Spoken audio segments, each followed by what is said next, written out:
ओम शांति।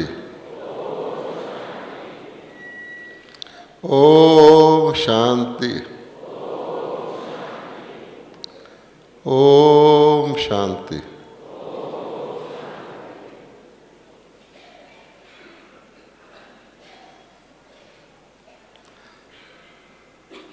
जब कोई यज्ञ रचते हैं तो यज्ञ में स्वाहा स्वाहा स्वाहा करके आहुति डालते रहते हैं।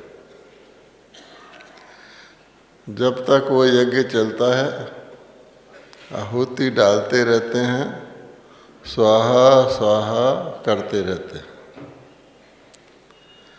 जब वो यज्ञ पूरा होने को आता है, जिसको कह सकते हैं कि संपन्न होने को आता है, तो उस समय जो भी आहुति बची हुई होती है उस सारी को स्वाहा कर देते हैं और यज्ञ समाप्त हो जाता है।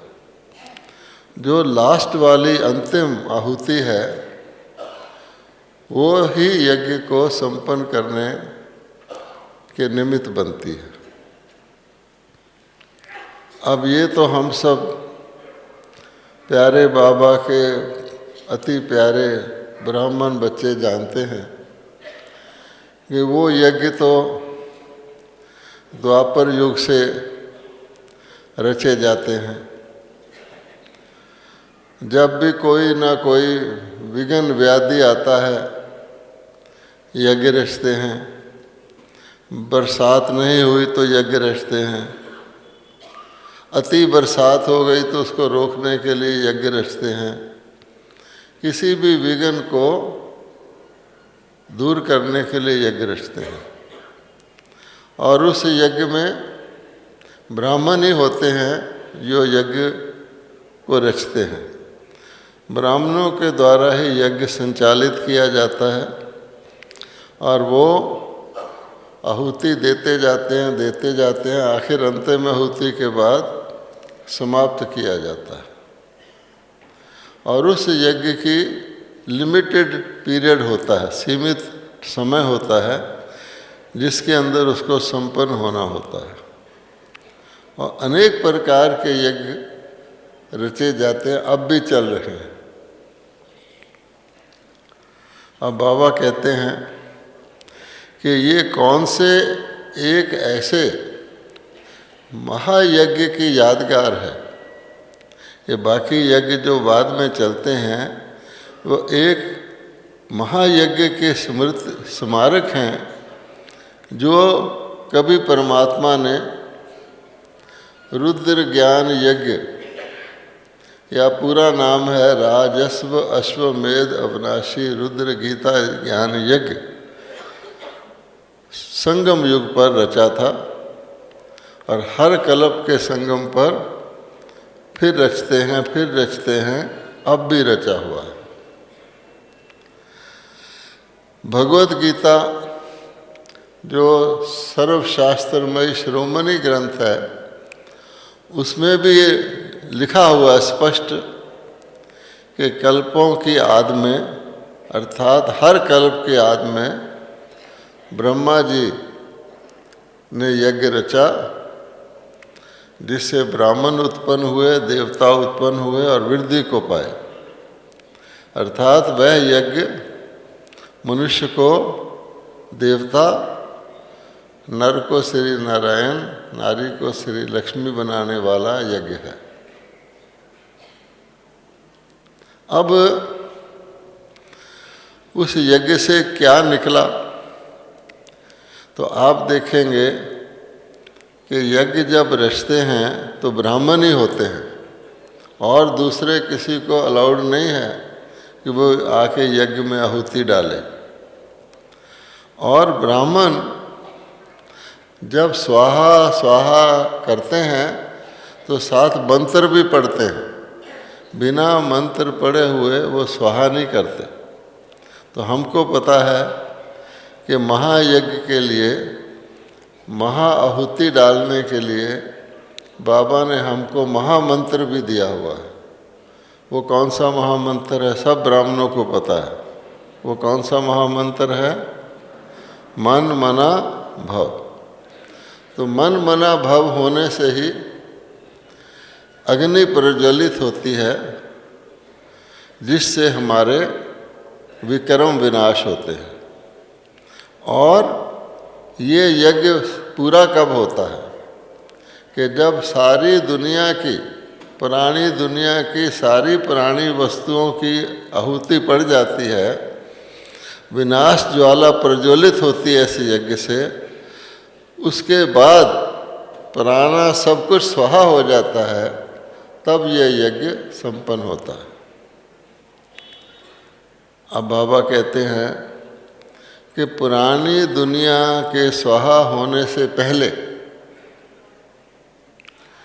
जो यज्ञ रचने वाले सच्चे ब्राह्मण हैं, यानी हम और आप हैं, जो सचमुच इस यज्ञ को बाबा के रचे हुए यज्ञ में आहुति दे रहे हैं, उनको क्या स्वाहा करना और उनकी अंतिम आहुति कौन सी है? क्योंकि ये यज्ञ भी अब समाप्ति की ओर अग्रसर है। बहुत शीघ्र ही समाप्ति होने वाली है और समाप्ति का आधार है संपूर्णता और संपन्नता ब्राह्मणों की। क्योंकि जो ब्राह्मण और देवता उत्पन्न होते हैं, देवताओं की जो क्वालिफिकेशन है, जो उनकी योग्यताएं हैं, उसमें यही आता है सर्वगुण संपन्न, 16 कला संपूर्ण, संपूर्ण निर्विकारी और संपूर्ण अहिंसक। तो संपन्नता और संपूर्णता ही यज्ञ की समाप्ति का आधार है। अब हमको ये देखना है कि हम ब्राह्मण, सभी ब्राह्मण मिलके इस विशाल बेहद के महायज्ञ को रचे हुए हैं और हम अपनी आहुति भी देते आए हैं, क्योंकि आहुति से यज्ञ की ज्वाला प्रज्वलित रहती है। अब अंतिम आहुति हमको कौन सी देनी है ताकि फाइनल स्वाहा हो जाए और उसके बाद हमारा जो यज्ञ का, भगवान ने यज्ञ को रचने का लक्ष्य है, वो पूरा हो जाए। लक्ष्य क्या है? पुराना तमोगुनी, पतित, कलयुगी, दुखदाई सब स्वाहा और नया सतोगुनी, सतयुगी, सुखदाई सब स्थापित। अब हमको देखना है कि कौन कौन सी पुरानी चीज़, ऐसी पुरानी वस्तुएं हमारे पास कौन कौन सी हैं जिनकी हमने थोड़ी थोड़ी आहुति तो देते आए हैं इंस्टॉलमेंट में, लेकिन अब इंस्टॉलमेंट, फाइनल इंस्टॉलमेंट दे के हमने उसको संपन्न करना है। हम सब जानते हैं कि हमें पुरानी चीज़ों की ही आहुति देनी है, नई की नहीं देनी है, और विनाशी चीज़ों की आहुति देनी है। वो वस्तुएं जो असल में हमारी नहीं हैं, इधर उधर से हमारे पास आ गई हैं। जैसे हम कहते हैं कोई मैली चीज़ है, कोई धूल है, कोई गंदगी है, वो स्वच्छ व्यक्ति की वस्तु तो नहीं है ना। आप सफ़ेद वस्त्र, उजला वस्त्र सुबह पहनते हैं, तो ओरिजिनल तो सुबह साफ वस्त्र होता है, लेकिन सारा दिन में सुबह, दोपहर, शाम, रात्रि चलते चलते उस पर जो मैल चढ़ जाती है वो तो असली नहीं है ना, इसलिए हम उसकी धुलाई करते हैं।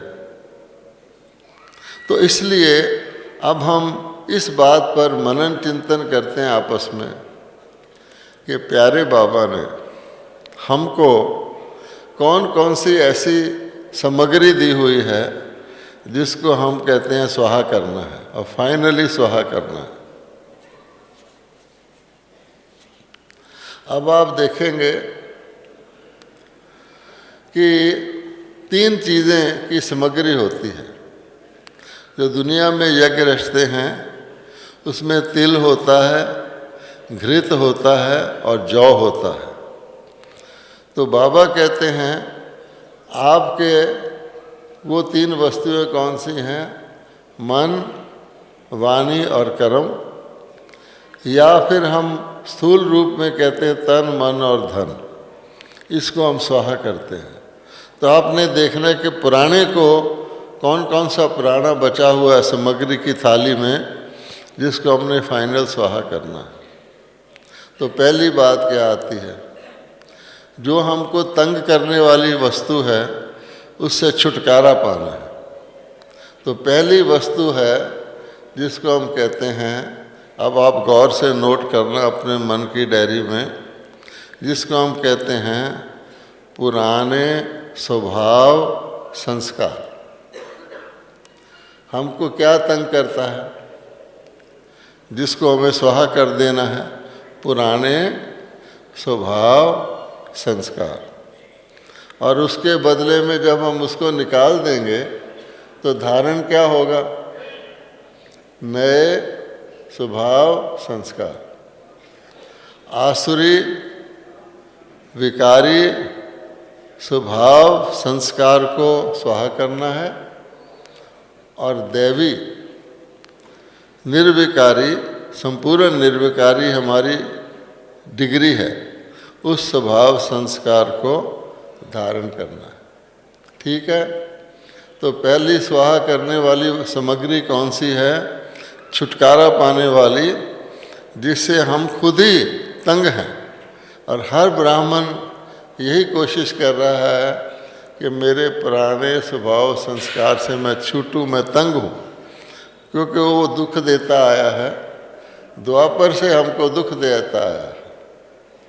अच्छा, एक तो बात हो गई पुराने स्वभाव संस्कार।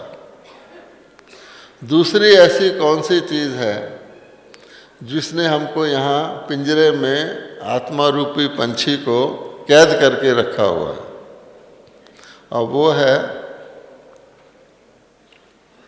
देह भान पर आधारित नाम, मान और शान।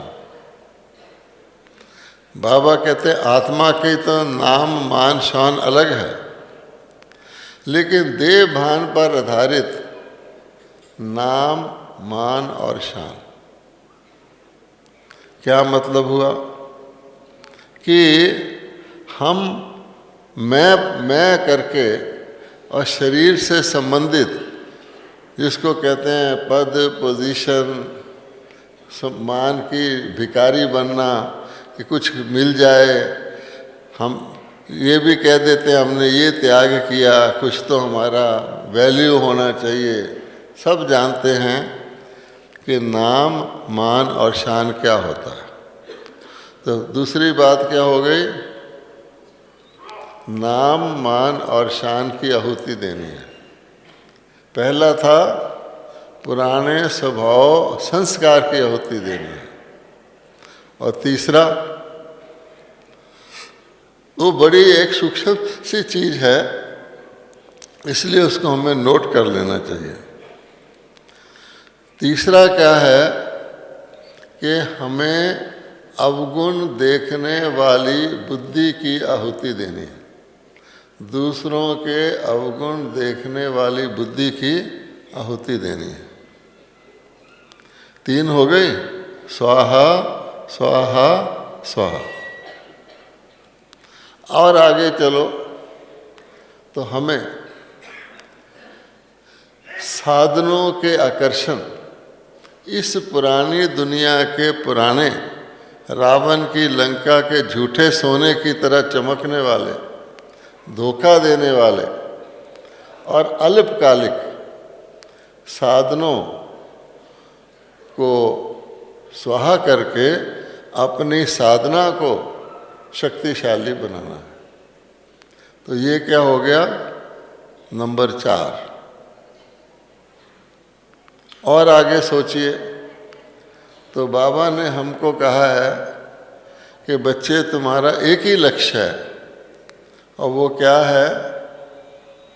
प्रभु पसंद और लोक पसंद। अभी बहन जी कह रही थी कि भाई जी दिल्ली में रहते हैं, वहाँ पर लोकसभा है और राज्यसभा है। तो बाबा कहते हैं हमको लोकसभा नहीं, लोक पसंद सभा बनानी है, कि हम लोक पसंद हो। और दूसरी राज्यसभा है तो हमको राजयोगी सभा बनानी है। तो इसलिए हमको साधना पे जोर देना है, और विश्व पसंद बनेंगे तो परमात्मा के पसंद आप ही बनेंगे, बाबा के दिल तख्त पर बैठेंगे। लेकिन बाबा कहते हैं उसकी बजाय अगर बच्चे अपने अंदर गौर से देखें तो हम क्या बने हुए हैं। जो ब्रह्मा बाबा नहीं थे और हम ब्रह्मा बाबा के बच्चे हैं, और बाबा कहते हैं ब्रह्मा बाबा के समान बनो, तो हम बन गए हैं ब्रह्मा बाबा के लिए। हम कहते हैं बाबा अथक सेवाधारी, दधीची ऋषि, रात को जाग जाग के आवाहन करने वाले नई दुनिया का, आत्माओं का हम बन गए हैं आराम पसंद। तो आराम पसंद का हमको स्वाहा करना है। अरे युद्ध के मैदान में कोई सैनिक या योद्धा सो जाए, उसको उबासी आ जाए या ऊँघने लग जाए तो क्या होगा? उसकी कोई ड्यूटी दी गई है कि तूने ये चौकी संभालनी है, और वो सोया हुआ पाया जाए। तो रोज़ हम गाते हैं, अमृत वेले गाते हैं, जो जागत है सो पावत है, जो सोवत है सो खोवत है। तो वो जो अंदर की आलस्य की निंद्रा है, वो आराम पसंद के बहुत सारे तकिए हम लगा के आराम से सो जाते हैं। तो आराम हराम है कहा जाता है। इसलिए कहते हैं जब तक जो शक्तिशाली शूरवीर होते क्या कहते हैं, जब तक मुझे विजय प्राप्त नहीं होगी मैं सोऊंगा नहीं। तो इसलिए हमारे आराम पसंद के तकिए क्या हैं? बहुत इंटरेस्टिंग तकिए, सब जानते हैं। कईयों से मैं अच्छा हूँ, अपने आप को देखते तो नीचे की तरफ देखते हैं, पर चिंतन करते हैं मैं तो कईयों से अच्छा हूँ। तो ये तकिया हो गया। कौन बनाया? अभी तो समय पड़ा है। तो बाबा ने अनेक प्रकार के अपने को बचाने के बहाने कि हमारी आहुति फाइनल ना हो उसमें रखे हुए हैं। तो फिर क्या हो गया? आराम पसंद के तकिए को हमने छोड़ना है।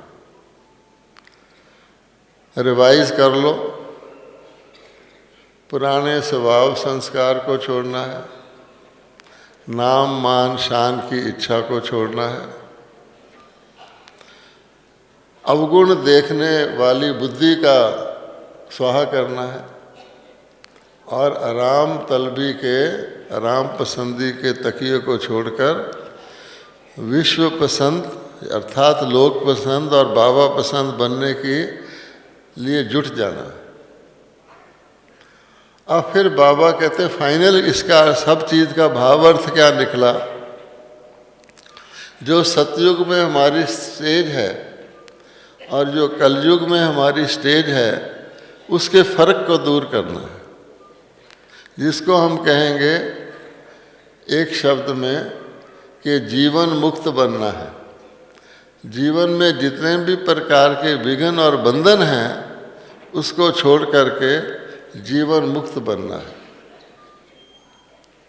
अगर हम ब्राह्मण अपने जीवन को देखें तो आप चेक कर सकते हैं कि भाई कौन कौन सी चीज़ है जो मुझे बांधती है, जो मुझे खींचती है, जो मुझे डबल लाइट का अनुभव करने से नीचे ले आती है, हर एक को पता है।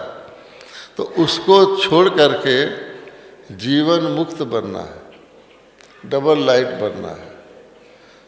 तो बाबा कहते हैं कि इस जीवन मुक्ति का अर्थ क्या होता है कि हम अपने जीवन को स्वतंत्र होकर अपनी मर्जी से जैसे चलाना चाहे चलाएं, उसके रास्ते में कोई विघ्न ना आए, किसी भी प्रकार की रुकावट, किसी भी प्रकार का विघ्न, किसी भी प्रकार का खींच या बंधन या बोझ हमारे अंदर ना हो। तो सतयुग की हमारा टाइटल ही है जीवन मुक्त, और कलयुग वालों का टाइटल है जीवन बंद। और संगम वालों का क्या टाइटल है? संगम वालों का टाइटल तो देवताओं से भी ऊंचा है, अर्थात ईश्वरीय संतान, डायमंड, हीरे तुल्य जीवन। तो हीरे तुल्य जीवन में बंधन और मुक्ति से तो ऊपर का जीवन है। तो हमारा क्या जीवन है कि इंद्रियों के बंधन से मुक्त होकर, इंद्रिय जीत होकर अति इंद्रिय सुख में रहना और अति इंद्रिय सुख की अनुभूति करना। अच्छा, अब बाबा कहते हैं ये तो हमारे को करना, स्व आहुति देनी है।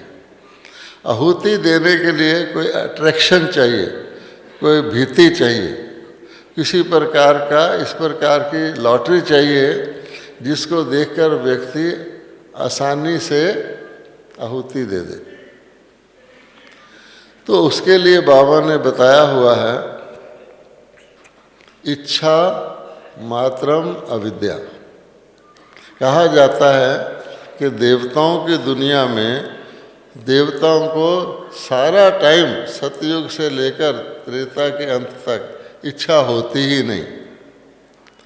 आप सोचते हैं हमें तो अनेक हजारों इच्छाएं पैदा होती रहती हैं, एक इच्छा पूरी करते हैं दूसरी शुरू हो जाती है।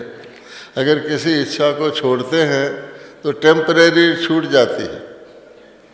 मान लो किसी को मिठाई खाने का शौक़ है तो वो सोचते हैं अच्छा इसको छोड़ना है, आज जी भर के मिठाई खा लो ताकि फिर इसकी कभी इच्छा ही पैदा ना हो। तो सचमुच आप जी भर के मिठाई खा लें तो फिर कोई कहे और खाओगे, आप कहें नहीं अब मेरी इच्छा पूरी हो गई। लेकिन कितने दिन, कुछ समय के बाद फिर वो इच्छा पैदा हो जाती है, क्योंकि आपने इच्छा पूरी करने के का तरीका जो अपनाया वो दूसरा था। ज़्यादा मिठाई खाने से तो मिठाई खाने के संस्कार और पक्के होंगे या कम होंगे। तो मम्मा हमेशा कहती थी कि ये गलत तरीका है छोड़ने का कि आप किसी चीज़ को एक बारी टू मच कर लें, एक्चुअली आप उसके संस्कारों को पक्का कर रहे हैं। इसी प्रकार से परंतु सतयुग में इच्छा नहीं होती, इसका सबूत क्या है और इसका कारण क्या है? आप देखेंगे कि जब किसी व्यक्ति के पास कोई चीज़ भरपूर मात्रा में होती है तो उसकी वो चिंता नहीं करता। मान लो कोई कह दे कि जयपुर के अंदर कल पानी नहीं आएगा, गवर्नमेंट ने, म्यूनसिपैलिटी ने पहले से अनाउंस कर दिया है कि कल का दिन जयपुर में पानी नहीं आएगा, या आपका जो भी आपका नगर है, तो आप क्या करेंगे? उस ज्ञान का फ़ायदा लेकर के आप अपने घर के सारे बर्तन पानी से भर लेंगे। बाल्टी तो क्या, पतीला तो क्या, कटोरियाँ भी भर लेंगे कि भाई कम से कम मेरे घर में तो पानी रहे। कारण क्या कि पानी नहीं आना कल। और मान लो सुबह सुबह अखबार में आ जाए, अनाउंसमेंट हो जाए कि नहीं आज वो बात नहीं, आज पानी आएगा, तो फिर आप क्या करेंगे? आप कहेंगे फालतू भरा हुआ है, इसको बहा दो। तो इसका अर्थ क्या हुआ कि जहाँ किसी चीज़ की कमी होती है या कमी का अंदेशा या खतरा होता है, वो व्यक्ति उस चीज़ को पूरी करने की इच्छा रखता है। जैसे खड्डा पड़ा हुआ हो और आप उससे पानी बहाएं तो पानी खड्डा को पहले भरेगा फिर आगे जाएगा। किसी भी हलवाई को, हालांकि हलवाई मिठाई फ्री नहीं देता, बेचता है, फिर भी उसको मिठाई खाने की इच्छा नहीं होगी। आप हलवाई के घर में कोई फंक्शन हो, आप उसके पास मिठाई का डब्बा ले जाएं तो उसको कैसा लगेगा? कहेगा इससे तो मेरा मन वैसे ही भरा हुआ। किसी भी फल बेचने वाले को आप केले ले जाएं उसको गिफ्ट के तौर पे, वो कहेगा ये क्या ले आए? फलों से तो मेरा मन भरा हुआ। तो हमारा जब मन भरा हुआ है तो देवी देवताओं की दुनिया में तो अपरापत कोई वस्तु नहीं, देवताओं के खजाने में इच्छा कहाँ से आ जाएगी? इसलिए बाबा ने हमें स्लोगन दिया हुआ है, इच्छा क्या करती है? इच्छा अच्छा बनने नहीं देती। तो हम अपने देवताई संस्कारों को इमर्ज करेंगे तो हमें इच्छा मात्रम अविद्या की अनुभूति होगी। और बाबा कहते हैं ब्राह्मणों को तो बिल्कुल ही, जो स्वयं सागर के बच्चे हैं, दाता के बच्चे हैं, दूसरों को देने वाले हैं, नाम ही देवता है, उनको इच्छा कहाँ से हो जाएगी? तो इसलिए बाबा कहते हैं अब अपने स्वमान को आप याद करो। प्यारे बाबा ने हमको हाईएस्ट अथॉरिटी बनाया हुआ है। सारी हम देखने में तो साधारण है क्योंकि हम निर्माण हैं, नम्र हैं, लेकिन अंदर से बाबा ने आपको बताया हुआ है कि ब्राह्मण कोई ऑर्डिनरी चीज़ नहीं है, हाईएस्ट अथॉरिटी है। बाबा कहते किसके बच्चे हैं? बाबा ने मुरली में कहा है कि परसों की मुरली में शायद कहा है, अरे भगवान दो शब्द भी किसी को सुना दे तो स्वर्ग में आ जाता है। पहले हम सुनते थे कि अविनाशी ज्ञान का विनाश नहीं है, अविनाशी ज्ञान किसी को भी मिल जाएगा तो स्वर्ग में ज़रूर आएगा। पर परसों तो बाबा ने हमारे को बताया क्यों? अरे भगवान किसी को दो शब्द भी सुना देगा तो स्वर्ग में आ जाएगा। बताओ, तो जिसको रोज़ ही भगवान के ज्ञान अमृत का इतना मिलता रहे उसको कोई शक है स्वर्ग में आने से? अब बाबा कहते हैं आपको मैंने हाईएस्ट अथॉरिटी बनाया है, अर्थात हमारा पद क्या है? हमारा पद है देवी देवता। देवी देवताओं के लोक में सारे देवी देवता हैं। देवी देवताओं के लोक में चाहे वो विश्व महाराजन है, चाहे वो रॉयल फैमिली वाले हैं, चाहे वो प्रजा के हैं, कोई भी है, तो देवलोक के रहने वाले, स्वर्ग के रहने वाले, उनको सारे सुख तो स्वर्ग के हैं ही हैं ना। तो हाईएस्ट का प्रूफ क्या है कि बाबा कहते हैं कि द्वापर के राजा उन डबल ताजदारी राजाओं के मंदिर बना के उनकी पूजा करते हैं। तो वो कौन है? वो ब्राह्मण है। ब्राह्मण सो देवता। तो इसलिए बाबा कहते हैं अगर आप इस नशे में रहें कि आपको चोटी का सिंबल दिया गया है कि ब्राह्मण मैंने चोटी से ऊंचा तो कोई होता ही नहीं, और आपका नाम लेकर नकली नामधारी ब्राह्मण भी आज कितना उनका मान होता है। कोई भी फंक्शन हो, जीवन में कोई भी घटना हो तो ब्राह्मण को बुलाते हैं कि जी जन्म हुआ ब्राह्मण को बुलाओ, ये हुआ, मृत्यु तक भी ब्राह्मण को बुलाते हैं। ब्राह्मणों का गुजारा चलता है आपके नाम से। तो बाबा कहते हैं इतनी हाईएस्ट अथॉरिटी है। अच्छा, फिर बाबा कहते हैं प्योरिटी की पर्सनैलिटी। सारे सतयुग का आधार, देवलोक का आधार है प्योरिटी। तो दुनिया के अंदर, सारी दुनिया में चले जाओ तो प्योरिटी बिल्कुल ही समाप्त हो गई है, और यहाँ प्योरिटी ही प्योरिटी है, तो ये लोक दूसरा है। तो प्योरिटी की पर्सनैलिटी, हाईएस्ट पर्सनैलिटी आपके पास है। और बाबा कहते हैं प्योरिटी की पर्सनैलिटी वो तो हो गया हाईएस्ट। ये होलीएस्ट की कितनी वैल्यू है आप देख लो कि कलयुग के अंत तक भी लोग आपकी माला सिमरते हैं। किन आत्माओं की माला सिमरते हैं? बाबा कहते हैं सिमरने वालों को पता नहीं, पर वो खुश होते हैं, बहुत पुण्य मानते हैं कि आप माला सिमर रहे हैं भगवान के। पर बाबा कहता है मैं खुद वाह बच्चे वाह कहता हूँ। दुनिया के लोग भगवान को प्रेयर ही करते रह जाते हैं, और भगवान इसी हॉल में बैठ करके कहते हैं वाह मेरे बच्चे वाह। तो जिसकी भगवान महिमा करे और किसी के सर्टिफिकेट की उसको ज़रूरत है कि मैं ये डिग्री ले लूँ वैल्यू एजुकेशन की, या ये बाबा हंसता है। भारत रत्न भी उसके आगे कुछ नहीं है, विश्व के भगवान के। इसलिए बाबा कहते हैं ये आपकी वैल्यू है। फिर प्राप्ति, आप सारी दुनिया में किसी को भी देख लो, एक जन्म के लिए कोई पुरुषार्थ करेगा तो उसी जन्म के लिए उसको कुछ प्राप्ति हो जाएगी, लेकिन होगी एक जन्म के लिए अल्पकालिक। किसी ने बहुत पुरुषार्थ किया, आईएएस ऑफिसर बन गया एक जन्म के लिए, किसी ने कोई बिजनेस किया, कोई बड़ा सेठ बन गया एक जन्म के लिए। बाबा कहते हैं आपकी प्रॉपर्टी या प्राप्ति कितनी है? थोड़ा सा संगम युग बाबा के बच्चे बने, लेकिन किसके बने? राजा का बच्चा राजकुमार भी नशे से चलता है। तो आपको बाबा कहता है कि मैं 21 पीढ़ी के लिए इतनी प्राप्ति करा देता हूँ कि आपको हर चीज़, अर्थात आपकी आयु पूरी, कोई रोग नहीं, कोई शोक नहीं, कोई दुख नहीं, कोई ऐसा दृश्य नहीं जो आपके दिल को उदास करे। स्वर्ग का सतयुग का नाम सुनते ही आप सतयुग को अपने सामने लाएंगे तो आपको लगेगा वाह कौन सी दुनिया है।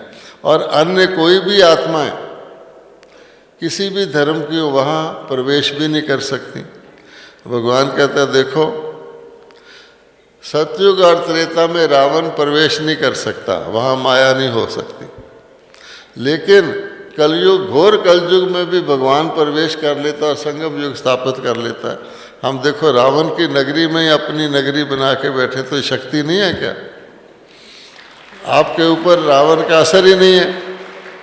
इसलिए बाबा कहते हैं कि अगर हम अपनी हाईएस्ट अथॉरिटी, प्योरिटी की पर्सनैलिटी और अखुट प्राप्ति को याद रखेंगे तो बताओ कि फिर आपको कोई घटिया चीज़ की आहुति देने का कोई दुख होगा? आप कहेंगे छूटे, जान छूटे, इससे प्राण छूटे ताकि हम जीवन मुक्त बने। अब बाबा कहते हैं कि हमारे 4 सब्जेक्ट हैं। हमारी पढ़ाई आखिरकार सारा हमारा जो प्रारब्ध है उसका आधार हमारी पढ़ाई है। अगर कोई कहे कि हम सतयुग में श्री कृष्ण जी के साथ पढ़ना चाहते हैं तो क्या होगा? यहाँ भी पढ़ाई, श्री कृष्ण भी तो यही पढ़ाई पढ़ के नंबर 1 बने, तो हम भी इस पढ़ाई को पढ़ेंगे तो उनके साथ पढ़ेंगे। थोड़ा पीछे रह जाएंगे तो नहीं पढ़ेंगे। बाबा कहते हैं मेरे साथ चलो। अगर हम पीछे रह जाएंगे तो फिर हमें कहीं डायरेक्ट फ्लाइट होती है, कहीं वाया होती है, तो फिर हमें रास्ते में एक और जगह जाना पड़ेगा अकाउंट सेटल करने, तो क्या फ़ायदा है। इसलिए हमारे ज्ञान की पढ़ाई का जो ज्ञान का सब्जेक्ट है उससे हमारी क्या प्राप्ति है? बाबा कहते हैं बच्चों को हो रही है लेकिन स्मृति में नहीं रखते। इसीलिए बाबा ने कहा हुआ है कि लास्ट हमारा, और गीता का भी लास्ट शब्द क्या है? नष्टो मोहा और स्मृति लब्धा। जब तक हम स्मृति नहीं रखेंगे तो मोह लगा ही रहेगा कुछ ना कुछ, क्योंकि एक तरफ हमारा मुंह है, एक तरफ हमारी पीठ है। तो अगर आपने मुंह स्वर्ग की तरफ कर लिया तो आपकी पीठ नरक की तरफ आप ही हो जाएगी। स्मृति लब्धा हो गए तो नष्टो मोह आप ही हो जाएंगे। तो कई ब्राह्मण क्या कोशिश करते हैं कि पहले मैं नष्टो मोहा हो जाऊं, ये भी छूट जाए, ये भी छूट जाए, ये भी छूट जाए, फिर मैं स्मृति लब्धा हो जाऊंगा। बाबा कहते हैं ऐसे नहीं है। आजकल बाबा क्या कहते हैं कि नीचे से देह में आकर के योग लगाना, भारी चीज़ को ऊपर फेंकना है, मुश्किल है, कहीं ना कहीं जाके नीचे आ जाएगी। अगर आप ऊपर से, कि जैसे शिव बाबा ऊपर से नीचे आते हैं, हम फरिश्ते हैं, हम आज सुबह ऊपर से नीचे आके कर्तव्य करने के लिए आए हुए हैं, पर हम हैं उस लोक के वासी, तो आपको आसान हो जाएगा। इसलिए ये जो है स्मृति लब्धा पहले हो तो नष्टो मोह आप ही हो जाएगा। तो स्मृति क्या है कि अगर हम ज्ञान की सब्जेक्ट में स्ट्रांग हैं तो आप देखेंगे आपके अंदर खुशी के फुहारे छूटते रहेंगे।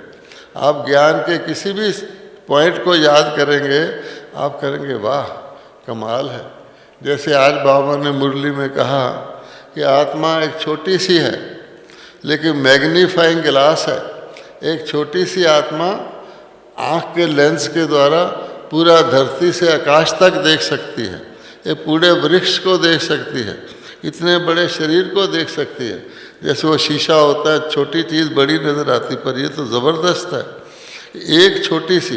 तो ये पॉइंट सुन कर के ब्राह्मणों को खुशी तो होती है ना, अरे दुनिया में इस बात को कोई नहीं जानता, बाबा हमें क्या नए से नई बात बताता है। इसलिए ज्ञान की पॉइंट आपको अति खुशी के फुहारे छुटाने वाली है और यही जीवन मुक्त बनाने वाली है। आप किसी भी परिस्थिति में हो, आप ज्ञान की पॉइंट यूज़ करेंगे तो फटाफट आपको बंधन मुक्त हो जाएंगे। तो ज्ञान हमको जीवन मुक्त करने वाला है। मान लो कोई प्रॉब्लम आ गई, दुनिया वाला कहेगा अरे अब प्रॉब्लम आ गई, अब पता नहीं क्या होगा, पता नहीं क्या होगा। हम क्या कहेंगे, अरे आई है ज़रूर जाएगी, जो चीज़ आई है, गेस्ट आया है तो जाएगा ना।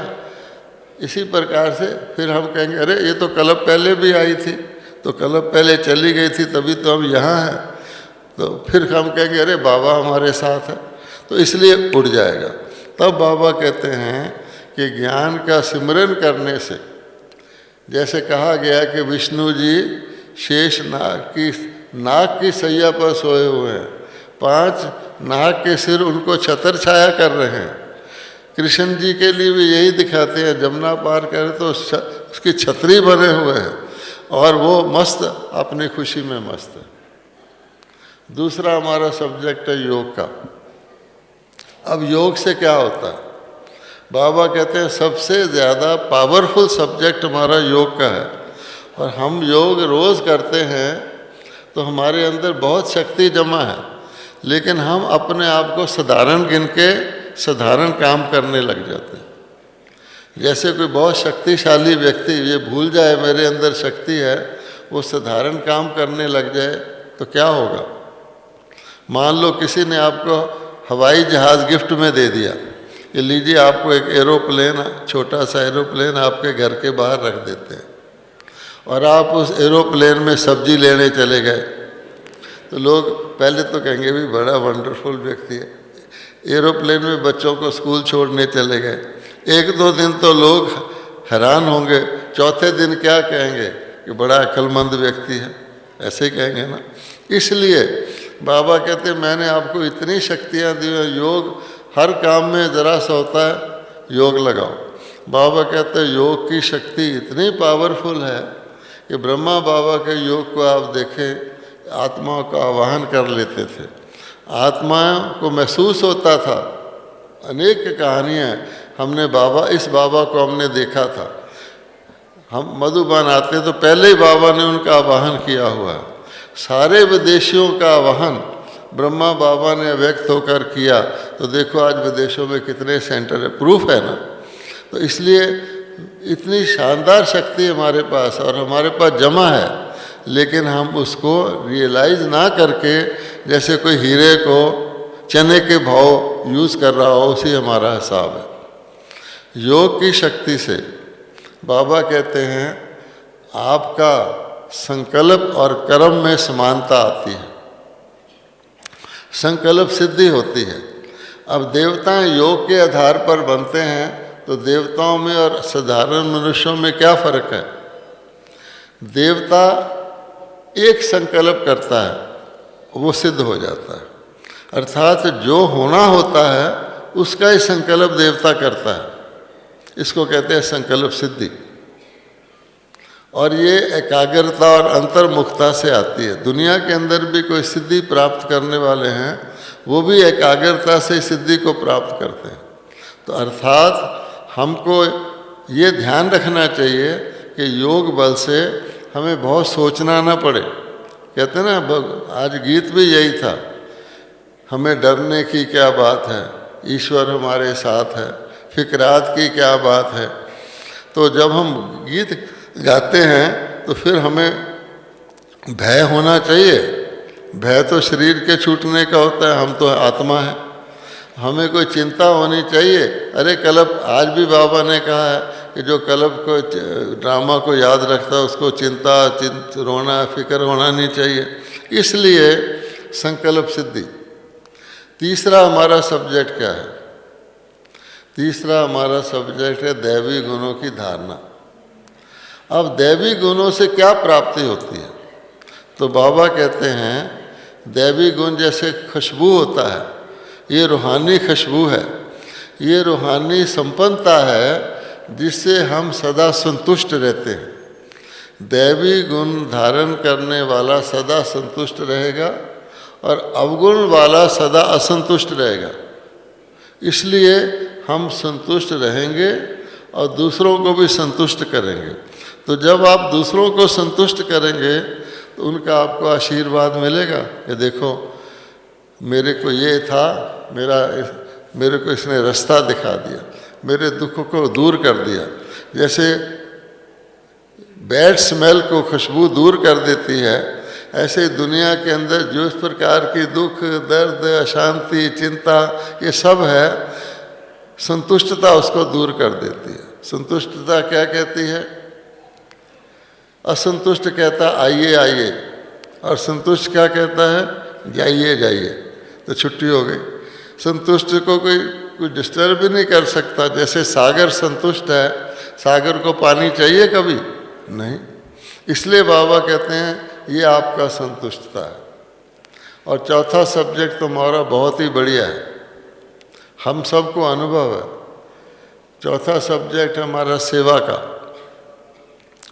तो बाबा कहते हैं सेवा, रूहानी सेवा, सच्ची सेवा, जिसमें वो नाम शान मान नहीं है, जिसमें वो पुराने संस्कार स्वभाव आके विघ्न नहीं डालते हैं, जिसमें हम साधनों के ऊपर अट्रैक्ट नहीं होते हैं, वो सेवा हमको अथक बनाती है।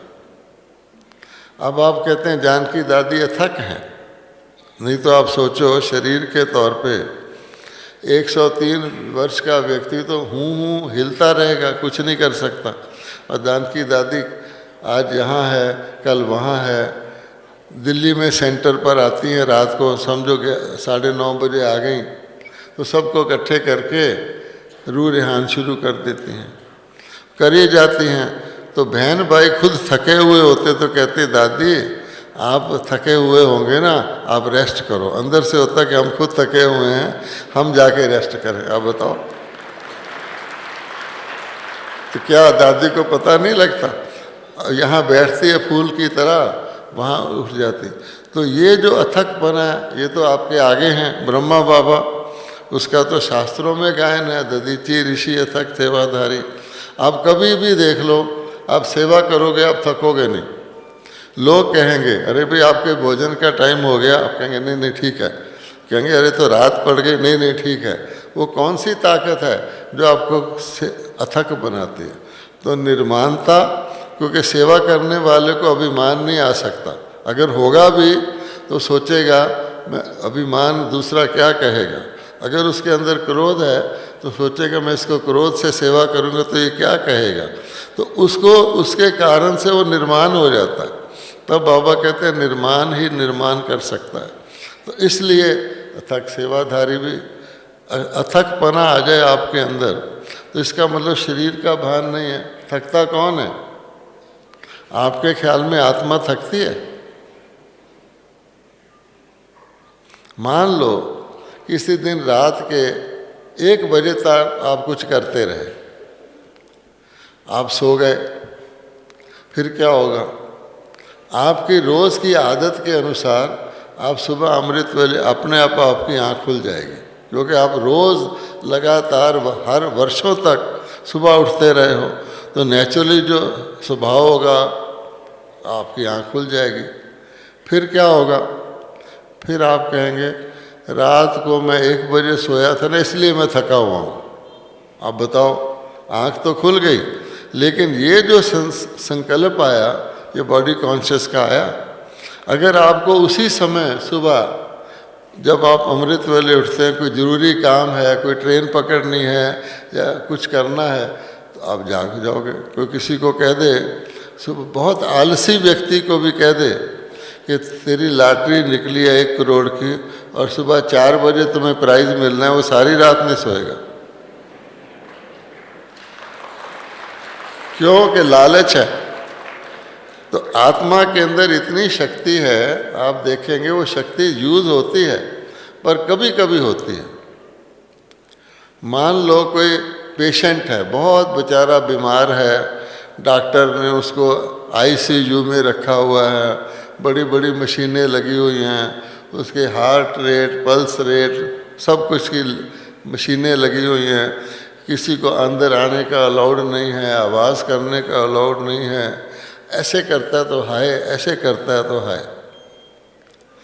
मान लो उसको कोई कह दे कि तेरे बेड के नीचे टाइम बॉम्ब रखा हुआ है जो आधे मिनट में फटने वाला है, तो पेशेंट डॉक्टर को धक्का दे के सड़क पर आ जाएगा। वो ताकत कहाँ से आई? इसलिए ताकत है। आप रात को लेटे हुए हैं, सुबह अमृत वेले बहुत आलस में पड़े हैं, आपके बेड के नीचे कोबरा सांप आ जाए, अच्छा, तो फिर आप क्या करेंगे? सोए रहेंगे? अरे भाई सोए रहो। इसको कहते हैं बेफिक्र बादशाह की कहानी। यही है कि बादशाह और फिक्र। Once there upon a time there was a king and he was poor, जैसे कोई ऐसे कहानी बनाता है। बेफिक्र बादशाह, एक बादशाह सलामत सारा दिन अपनी राजधानी में चक्कर लगाते रहे। फिर वो जंगल में चले गए शिकार करने, शाम को थके थकाए आए और दरबान को बोले कि देखो भाई मैं बहुत थका हुआ हूँ, मैं कुछ नहीं चाहता, मैं सीधा जाके सोना चाहता हूँ। तो दरबान कहेगा हजूर जहाँ पनाह आइए, आपका सोने का कक्ष तैयार है, आप उसमें प्रवेश करिए।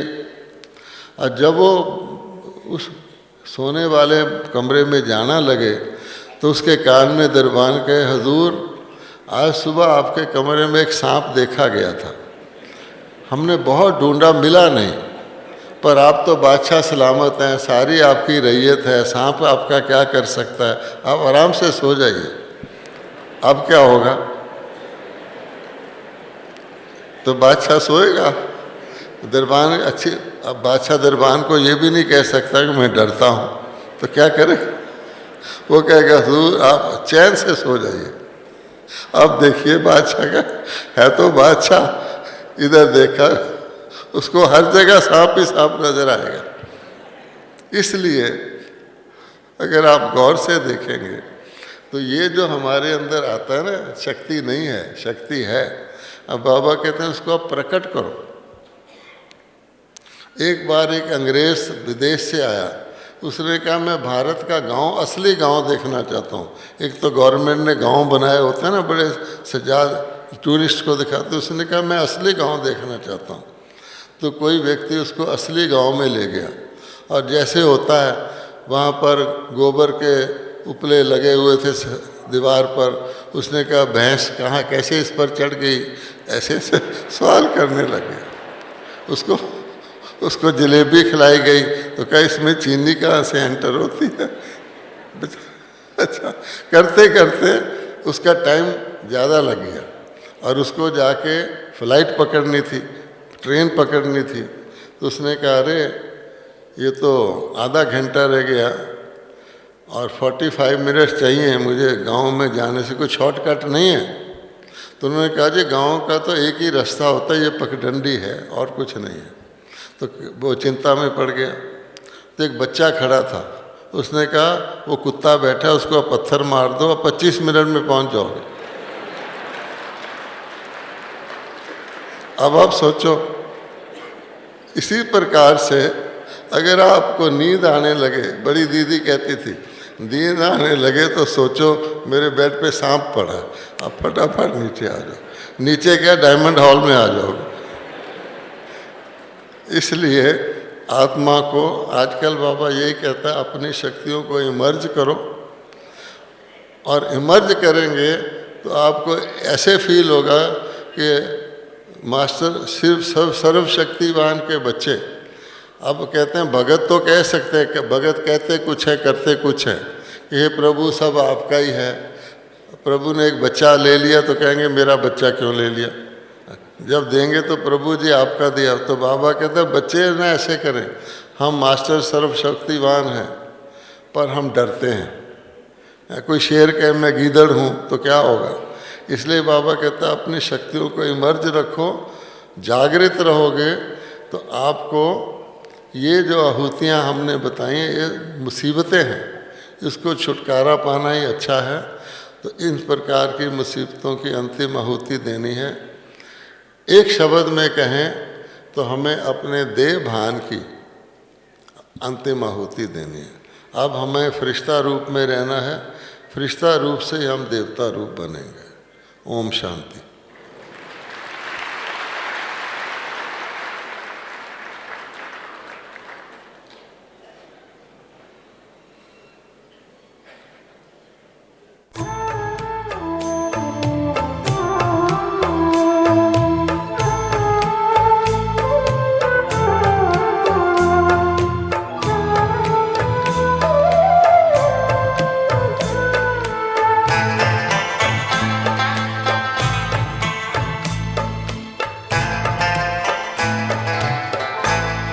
गुजरते जा रहे पल प्रभु की यादों से सफल कर ले। गुजरते जा रहे पल प्रभु की यादों से सफल कर ले। चलो आनंद रस से मन तरल कर ले, सरल कर ले। गुजरते जा रहे पल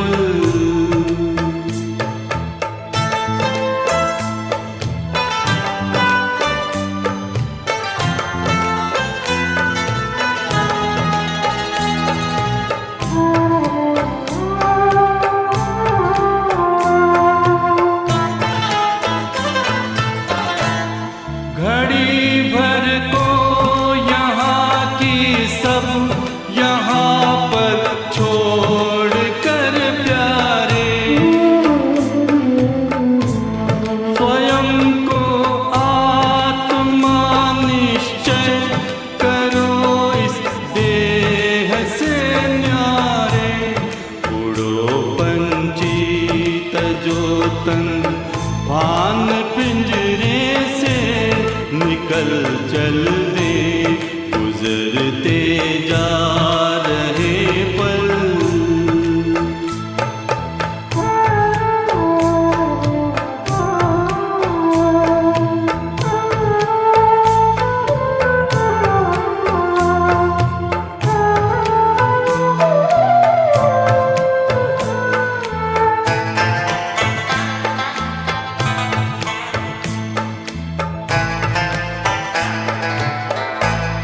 ये ज्योतित देश अपना घर, पिता शिव ज्योति का सागर।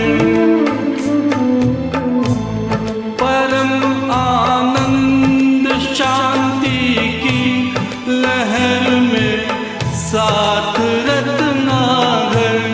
ये किरणें शक्तियों की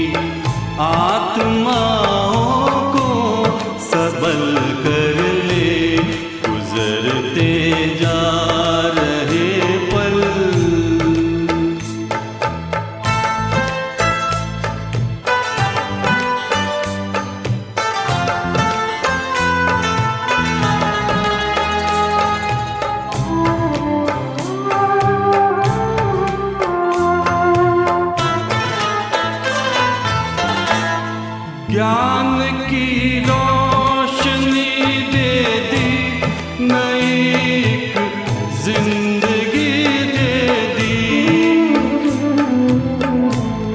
ये पावन छेड़ कर सरगम अलौकिक रागनी दे दी। बरसते प्रभु के उपकारों से नैनों को सजल कर ले, गुजरते जा रहे पल प्रभु की यादों से सफल